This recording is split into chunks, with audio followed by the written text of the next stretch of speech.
Welcome to Life Workshop, where we discuss the forgotten basics.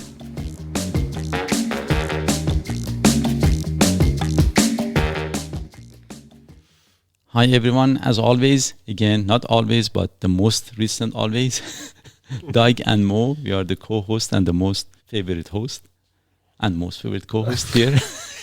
Forgot that one.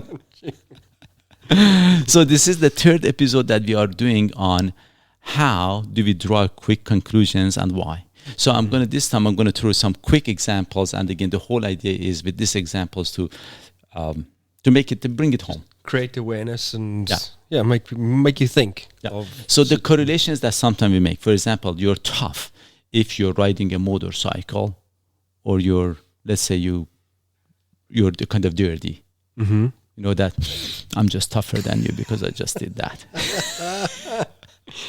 Or bigger is stronger. So we see that very frequently, especially in North America, the bars, you see that the bouncer is bigger. Mm-hmm. And just because you're bigger, you're considered to be Correct. Stronger. Yeah. I think that's not normal, but it's in here. Correct. No. Oh. Not in Iran. No? And I know that not in China. No? No, you're a smaller and tinier because you could be a martial art player. Okay. Actually, in Iran was like that. Okay. I know this. I mean, I was there for some time. So it was just if you're smaller and I don't know, you could be a martial art player. Okay. And that was very common there. But then the other thing, for example, if you dress Dress smart versus suit or something, you're considered to be wealthy and more classy. But at the same time, you dress a kind of more of a dirty or something, you're considered not as smart or classy, which cannot be true. I want to just focus on that one specifically, because sometimes if you are dressed better than the guy next to you, you get better treatment, you're respected more, and you just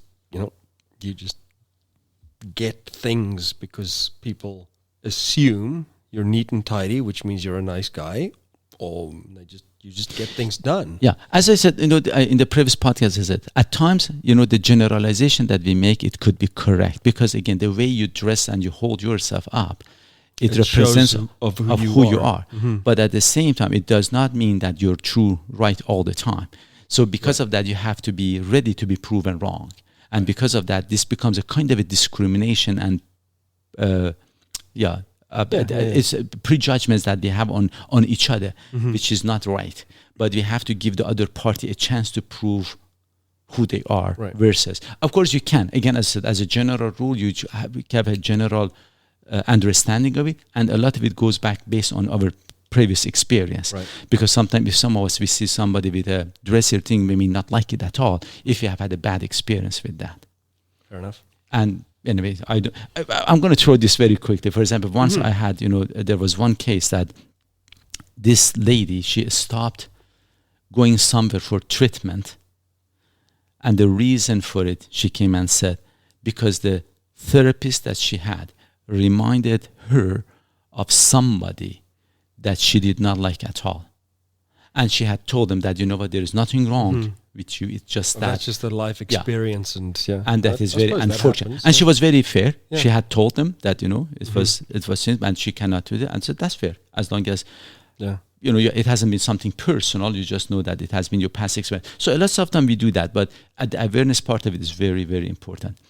Another thing, for example, a patient of mine who has MS, she wouldn't tell her colleagues, and the reason was because she was worried that if they would know that she has MS, then most likely they would question her physical ability, although physically she's strong. Mm-hmm. Again, there is some relativeness to it, that yes, if you have MS, if you have those MS attacks, it can affect. But historically, she has been very reliable. She has been very good. So she's drawing a conclusion. Correct. That other people might draw a conclusion. That's correct. That is correct. Again, for example, other things that we draw a conclusion. If somebody, for example, looks a bit dirtier, let's say a mechanic, then it seems that they're hardworking. I mean, so the perception that we have. I'm not saying necessarily every time it works on everybody. If you got dirty fingernails, it means that you're a hard worker. Yeah. No, and you're just dirty. It can be either way. But for example, another thing, if you're clean, then sometimes it just can mean that you're a kind of soft. Depending on the different thing. Even for example, the concept of if you respect people, in some cultures, if you respect some people, respect others, they disrespect you. I don't want to say which culture. They disrespect you. Correct. Back. Because if I respect you, it means that I'm nobody. Oh, okay. So I'm not an important person. Right, because of that I'm respecting you. But if I disrespect you, so I just came to my own conclusion here. If I disrespect you, it means that I'm somebody. I'm very important. I'm in charge. I'm important. You got to look up to me because I'm better than you. Yes. So again, depending on the learning of the society, this is in one certain culture, it's becoming better to best of my knowledge. But I'm aware of it. I'm not going to say now where. But for example, another thing, if for example you go to your doctor or for example to my physio, that I said once a friend of mine said I can get you in fairly quick. Then he said that so you should not be that good. So how do you draw that conclusion? Because I can see him very quick. Seriously. So, and it is because of the experiences. I said, so if you go, for example, to let's say a doctor or for example somebody, and if they are on time, some, not necessarily, I look at it, that was very good. Thank you for respecting my time. Yeah. But for some, maybe you're not that good because you're not busy. He's not busy. Yeah, for sure. If you were good, you would be busier, and if you were busy, you would put me behind. Would be late, and then now it's just. I suppose it's your values and your habits and your mindset that makes that conclusion. Because if I've got an appointment at 3:00 and at like 3:15, I'm still waiting. I'm like, oh, dude, you're wasting my time. Yeah. Actually, I have said this. I send them an invoice for wasting my time. In case, I know. But again, these are the conclusions that we make, and because of the way of thinking that we have, for example, I built this house. One of the friends, that her comment was that you just did that for a show off. I said, can there be any other reason? She said, like what? I said, you didn't ask me, otherwise I would tell you the reason. You're assuming this is why I'm doing it. It was more of representing her way of thinking versus me, although she was right. No, I'm just kidding. But again, the idea is we want to listen to other parties' story to see that why you did, if you're really interested. Otherwise, you just or at least just find out the other side of the coin. To see why they do. For example, personally, when I go to a restaurant or something, if they bring me napkins or something that I have used partly, sometimes I take it, the rest of it, because I know they throw it in the garbage. Right. But I haven't used it really too much. So I bring it home and then I use it for something. Once a friend, he said that, why do you do that? I said, because of this. He said, no, or are you cheap? I said, well, obviously my reason was not good enough. Then you have yours. So why did you ask? You knew the answer already. So because, again, I said, if you see a discrepancy between my answer and my other act, fair enough. Then you can challenge that.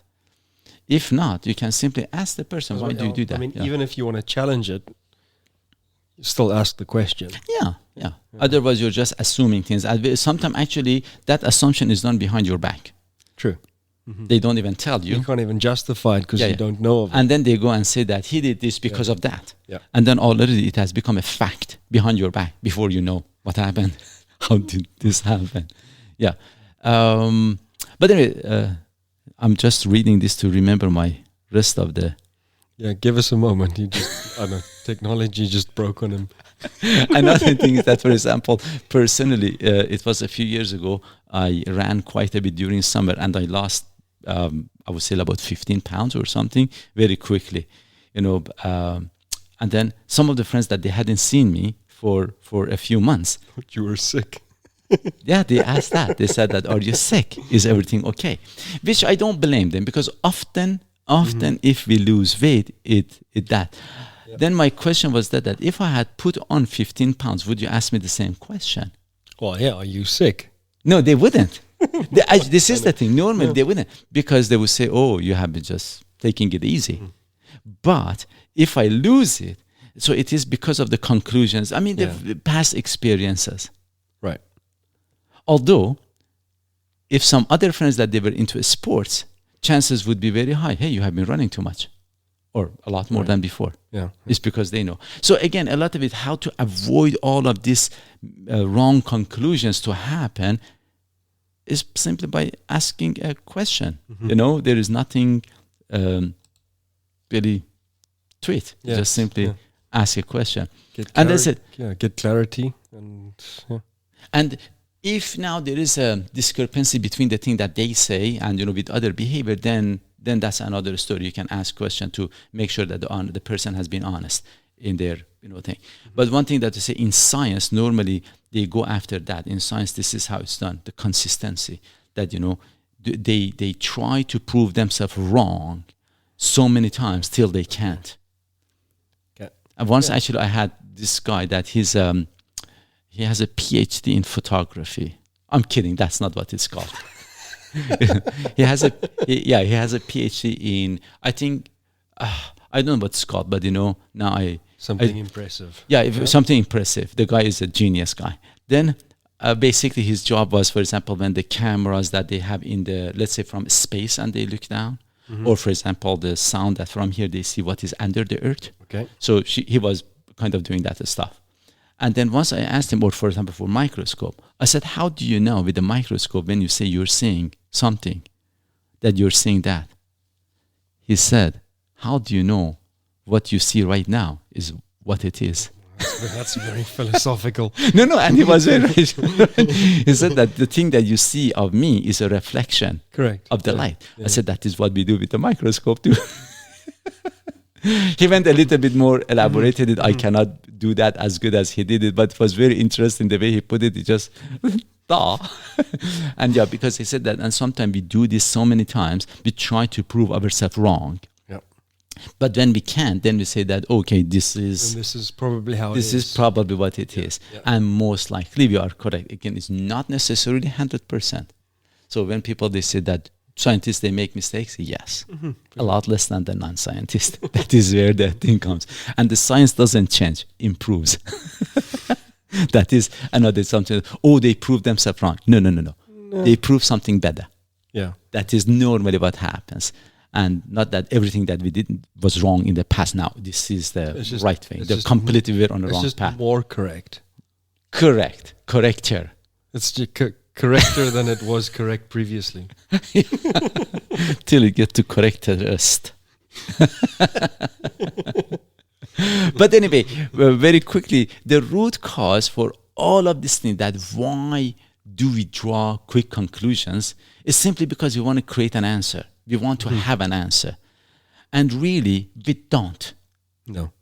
If we would just get over that fact, I don't need to have an answer, and I'm not going to make it up. And it's okay to not have an answer. It's absolutely fine. The whole world has been going on without having the answers.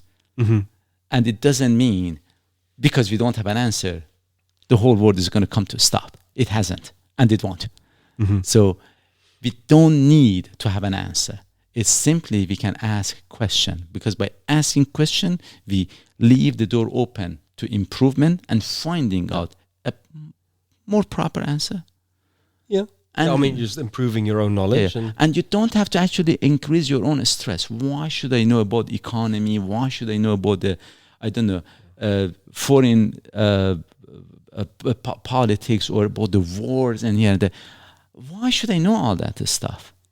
I simply ask questions. Just ask clever people.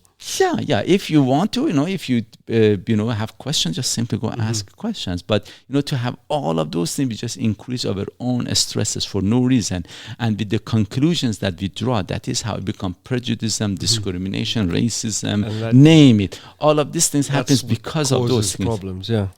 Conclusions and wrong conclusions, I suppose. Correct. Yeah. Which is not a conclusion, basically. Yeah, you just come up with some stuff. It's an assumption. And at the end of the day, again, no, you don't need to have an opinion, and you do not have a right for it to. Just remember that. Anyways, I hope you have enjoyed this. I know some of the stuff that I say is more blunt and, but it's true. Just because I said it.